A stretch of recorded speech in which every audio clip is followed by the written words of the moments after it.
हा बॅलन्स ज्यावेळेस साधला जातो मित्रांनो खालच्या जमिनीचा वरच्या टेम्परेचरचा आणि तुमच्या पाणी नियोजनाचा, तर तुम्हाला त्या ठिकाणी फ्लावरिंग एक चांगल्या पद्धतीने पाहायलाच भेट. म्हणजे केनही नव्हती, नर फुलही नव्हतं आणि मादी फुलही नव्हतं, फक्त पत्ती निघत होती. त्यावेळेस बऱ्याच ठिकाणी हा प्रॉब्लेम आहे का माल जो आहे का वरच्या बाजूला जास्त बघायला भेटतो, आतल्या बाजूला बघायला भेटत नाही. याचं कारण शेतकरी मित्रांनो नमस्कार.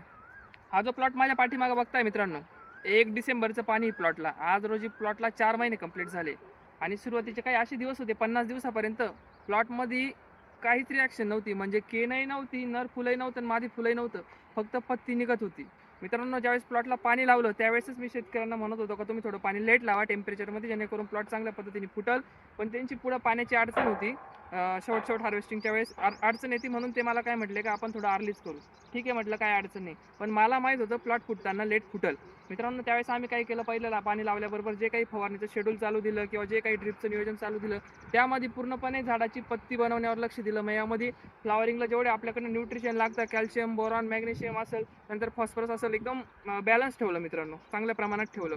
पण मला माहीत होतं एक टाईम असा येईल का ज्यावेळेस हीट वाढेल. हीट वाढल्यानंतर ज्यावेळेस कसं असतं मित्रांनो, समजा काळी जमीन आहे, काळ्या जमिनीला फ्लावरिंग ही थोडी लेटच दिसते, म्हणजे कडक उन्हाळ्यातच दिसते. पण ती तुमची थोडी हलकी जमीन आहे, तर उन्हाळ्याच्या सुरुवातीलाच तुम्हाला तिथे फ्लावरिंग बघायला भेटते. हा बॅलन्स ज्यावेळेस साधला जातो मित्रांनो खालच्या जमिनीचा वरच्या टेम्परेचरचा आणि तुमच्या पाणी नियोजनाचा, तर तुम्हाला त्या ठिकाणी फ्लावरिंग एक चांगल्या पद्धतीने पाहायलाच भेटते. आणि तेच झालं मित्रांनो, ज्यावेळेस हीट वाढणार होतं त्याच वेळेस आपण बरोबर बागेला खूप थोडासा ताण दिला, जेणेकरून पत्तीतला रस हा थोडाफार रिवर्स झाला पाहिजे. आणि आपण खूप जास्त पाणी दिलं.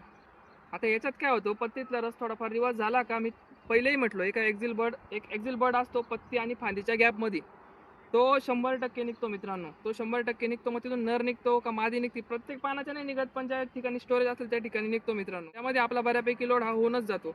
म्हणून मित्रांनो थोडा संयम ठेवायचा. ज्यावेळेस बॅलन्स वातावरण होईल खालचं वरचं, त्यावेळेस 100% प्लॉट हा फुटतोच. आज रोजी तुम्ही प्लॉटमध्ये बघू शकता, प्लॉटची परिस्थिती अशी आहे का प्लॉटला 3 ते 4 स्टंप आहे. 8 वर्षाचं झाड आहे मित्रांनो. एका स्टंपच्या फांद्यांना जरी म्हटलं तरी पण तुमच्या इथं 70, 80, 100 असे फळं सेट आहे. आता काय मित्रांनो, या प्लॉटमध्ये अजून झाड बांधलेलं नाही. आपण याची फळ छाटणी करणार, एकदा झाड व्यवस्थित करणार, जेणेकरून कव्हरेज फवारणीचं व्यवस्थित भेटल.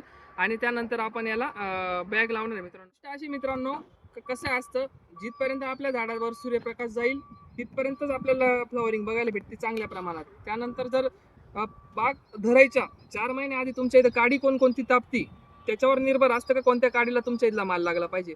म्हणून इथं बऱ्यापैकी वरच्या बाजूलाच तुम्हाला माल बघायला भेटतो. आणि यावेळेस बऱ्याच ठिकाणी हा प्रॉब्लेम आहे का माल जो आहे का वरच्या बाजूला जास्त बघायला भेटतो, आतल्या बाजूला बघायला भेटत नाही. याचं कारण असं का पाणी लावल्याच्या आधी 2-3 महिने काडी तुमची चांगली तापली नव्हती, कारण पावसाळ्याच्या दरम्यान बी पाऊस झाला होता आणि त्याआधी पण थंडी खूप जास्त प्रमाणात होती.